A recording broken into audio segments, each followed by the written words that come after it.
Hi, and welcome back to another episode of SEO On-Air. I'm your host, Aaron, and today we have Ewan Rigby, founder and CVO of SwyftSpark Marketing.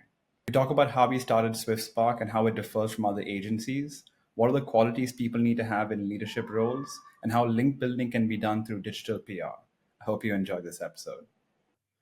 So when it comes to SwyftSpark, how exactly did that start up? And what were some of the, let's say, issues that you were having in the beginning? Yeah.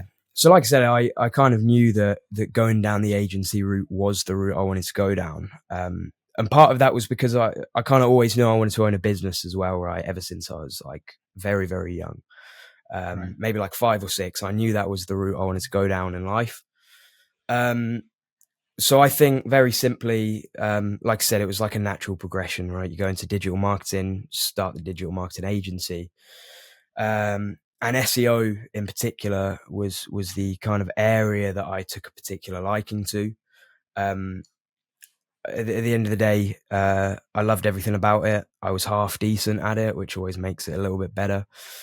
But yeah, when I left the job at this tech company, I had about a few thousand saved up. So I invested that early on and kind of just went from there. And I've still to this day, I've only ever really used my own money. So I think I maybe had about 5-6 grand saved up from my previous role. And I put all that money in. So in terms of challenges, I think as with any kind of bootstrap startup, finding clients, especially when you've got no existing agency experience, or client case studies, testimonials, all that stuff can be quite difficult, right? But luckily for me, I was able to kind of find a first client, someone who was kind of willing to take a chance, before I ever ran out of cash. So I was quite lucky there. But I think it's always going to be quite tough if you don't have any real experience at the kind of top level in business, right? I think it's quite easy to underestimate just how difficult it really is having a business. Yeah. Some people think you can just open up an e-commerce store online and then sales just come flooding in and you make millions. But obviously that's not the case. So if I were to give you, sorry for interrupting, but if I give you a hypothetical situation where I am, let's say, someone who wants to start an SEO agency, I've got a little bit of capital that can help me start it off. But what would be, let's say, the first 3 to 5 steps I would need to take to ensure that it at least starts off on the right track? Yeah. So I think, if that's the case, I think the first thing that you need is to come up with a really, really clear roadmap of how you're going to go from A to Z and every single step in between, right? You need to get crystal clear on your vision and then exactly how you're going to get there over, let's say, the next 3 to 5 years. I think that's number one. And then in particular, I think setting up systems, whether that's for kind of training staff or whether that's for client acquisition, whatever it may be. I think trying to systemize as much as possible before your workload in terms of kind of account management becomes too great. So really early on, or you still have time. So there, if you're starting with, a little bit of capital, I think they're the kind of things that you should do.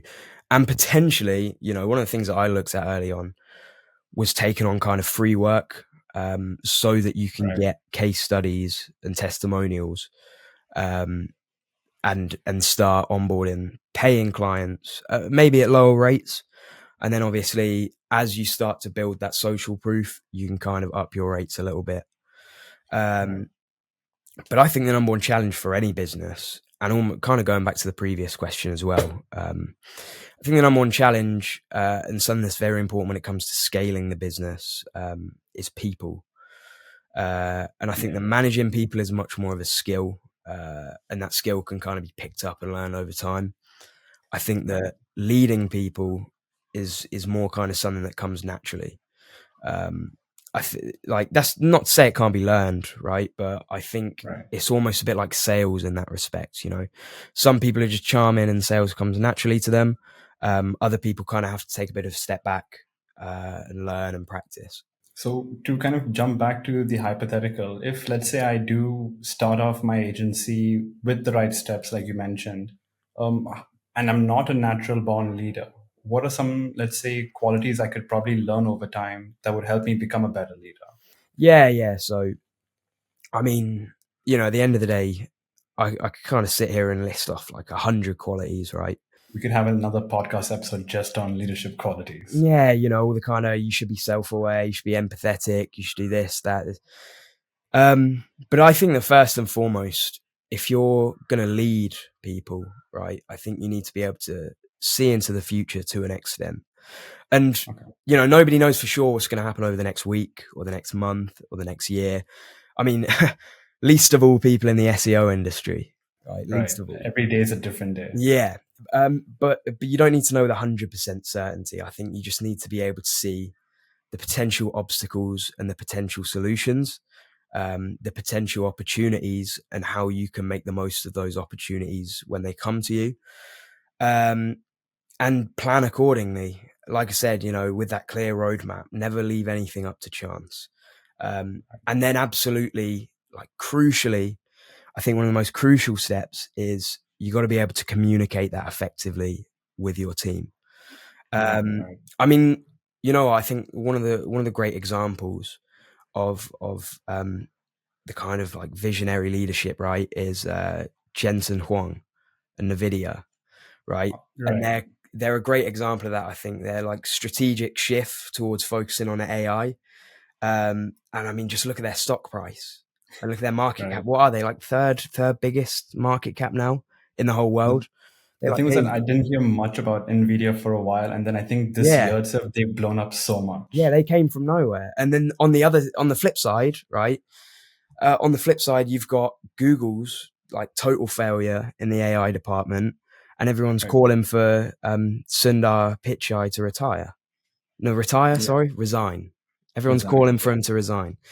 Um, so yeah, I think that's a great example of successful leadership and not so successful. But what if we take, let's say, your example of leadership? How did you kind of, I mean, I'm not too sure how leadership was with you during the initial days of SwiftSpark, but I'm sure there might have been a few hurdles that you had to jump across. Were there any, let's say, learning experiences that you had while getting the leadership qualities? Or let's say one time where it tested your leadership abilities? I think, like I said, I think part of leading kind of comes naturally to some. Right. I think one of the things, if you are going to be a good leader, obviously you have to be good with people, right? And so I think that's something that perhaps comes more naturally to me than maybe it does to others. That's Right. not me bragging or anything like that, Right. Yeah. but I think that is the case. And I've never really had a problem with anyone I've worked with. I've always kind of got along with everyone in the team.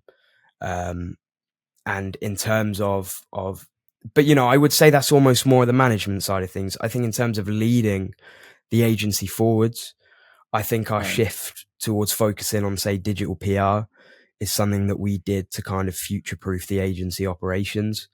Yeah. And I think they're the kind of things that are important to look at if you're a leader. Right. There's leadership in terms of how you lead people, and there's leadership in terms of how you lead your business or your agency. And Yes. I think in both areas you have been doing well. But I think one thing we haven't really talked much about is exactly SwiftSpark. One tiny question before that is, how did you come across with the name SwiftSpark? Yeah. So the name kind of, God, it was a pain coming up with a name. Yeah, And that kind of just popped into my head, and at the end of the day I just went with it. There's no real right. like big story behind it. That's fine. As long as Just it's not like the digital PR company, that's as long as it's like a bit more unique, it's good. but yeah, SwiftSpark is primarily a digital PR link building agency. So Right. we'll write press releases, whether that's like a data backed campaign, and we present that as like a new analysis by the client's company, or it could be like insights or commentary from their founder or their CEO. Or in some cases, although it's a bit more difficult, we can get coverage with like a feature length piece on a founder or a CEO or someone of importance in that company. So we'll write those and then we'll distribute them. And there's usually three things we look for when we run a digital PR campaign. So when the client gets news coverage in like a top tier publication, right? There are three things that we look for, and those are the brand mention. Then it's a comment from a CEO or founder or someone of importance at that company. And then we look for the backlinks as well from the top tier publication. So although the link building aspect is obviously considered SEO, and then the brand mentions and the commentary, that's more kind of geared towards getting brand exposure, and earning the client more authority in their industry, right? So whether or not you want to look at that as the primary benefit being SEO, and then the secondary benefit is the brand exposure from the news coverage, or vice versa. I guess it's subjective in that way. But yeah, being from an SEO background, I think it's nice to have both those things, whichever way you kind of look at it. One thing that I'd like to ask is digital PR has, I don't think it was always an offering at SwiftSpark, right? Or was it always something that you guys started from the beginning? No, it wasn't. It wasn't always Right. an offering. So was there any situation that kind of got you into that? Or was that, as you mentioned, the foresight of a leader that kind of got you there? Yeah, so I think there are two kind of main reasons there. Reason number one would be the kind of shifts that have been occurring over the last few years.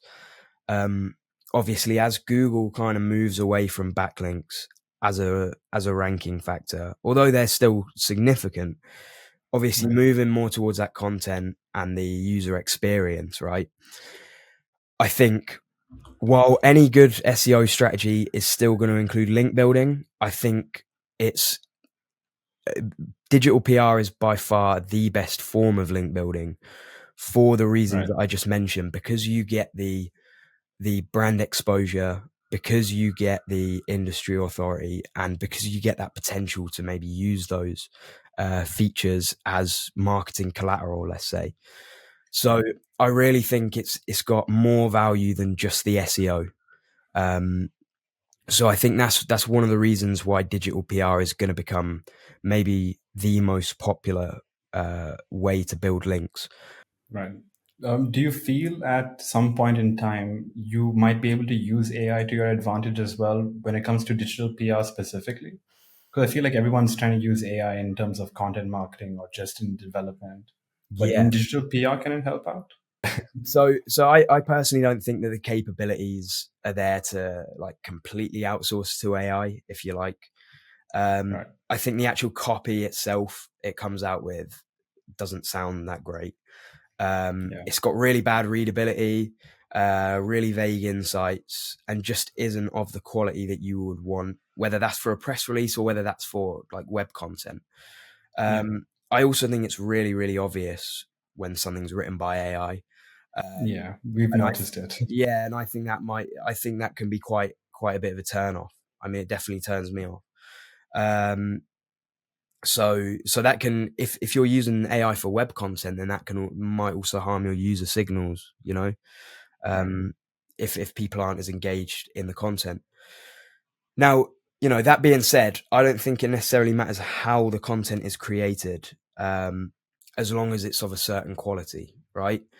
Right. Um, so if I'm wrong and there is AI that can create content that doesn't face any of those issues, then, you know, I'm all for it. Um, but you know, I think the important thing to remember is just how early stage AI is, and Yeah. you know, at the end of the day, you know, the Wright brothers, their first flight took place in 1903. They flew for about 12 seconds, and then less than 70 years later, they sent people to the moon and back. Yeah. So I do use AI though. Like I said, I use it more for the research and analysis side of things when it comes to content or when it comes to digital PR. Right. Because I think the capability is there. I'm just not a fan of getting it to write things, at least not yet. Where do you see SEO and digital PR going in the next couple of years? I think maybe specifically with digital PR. Yeah, yeah. I think digital PR will become much more popular, as kind of Google shifts more towards the content and the user experience side of things, while Right. people might still be looking for link building, I think that the other benefits that digital PR gives, I think will make it more popular than something like, guest blogging or maybe even content syndication. Right. So I definitely see it becoming much more popular in the SEO space. But, I think any changes will be very gradual. I don't see anything just happening overnight and changing everything. Right. And the reason behind that is because at the end of the day, right, the sole purpose of Google and pretty much any search engine is to provide results that are going to keep users satisfied and coming back for more. Right. And so I don't see a reason why they would make this like huge drastic change to their algorithm. I mean, especially when their CEO is already under fire right now. Exactly. Um, but let's take the new Google update, for example. There's SEOs out there who are like losing their mind, pumping out all sorts of content about this new update. But let's look at what the new update actually means, right? Well, before the update, what mattered were things like content quality and relevance, core web vitals, your link profile and referring domains. And now Right. after the update, what matters? Content quality and relevance, core web vitals, your backlinks and referring domains. It's all the same stuff that mattered before still matters Right. now. And I think at the highest level, SEO is really, really simple. And I think it will continue to be simple. And so I don't see anything like really drastic happening over the next Right. few months and years. I think it will be a gradual shift. And it's a shift that we've seen over the last few years. And I think Yeah. that's just going to continue. I think like every time there is an update that comes out, I think for the first week or so, everyone's panicking, and then after that, we're all just like, "Oh wait, it's the same type of update we've done It's before." like, yeah, it's like everyone's going crazy. And then you just got to take a step back, look at it. And then it's just business Exactly. as usual. What would be, let's say, three hardcore strategies to do to make sure your campaign will be a success? Yeah. Yeah.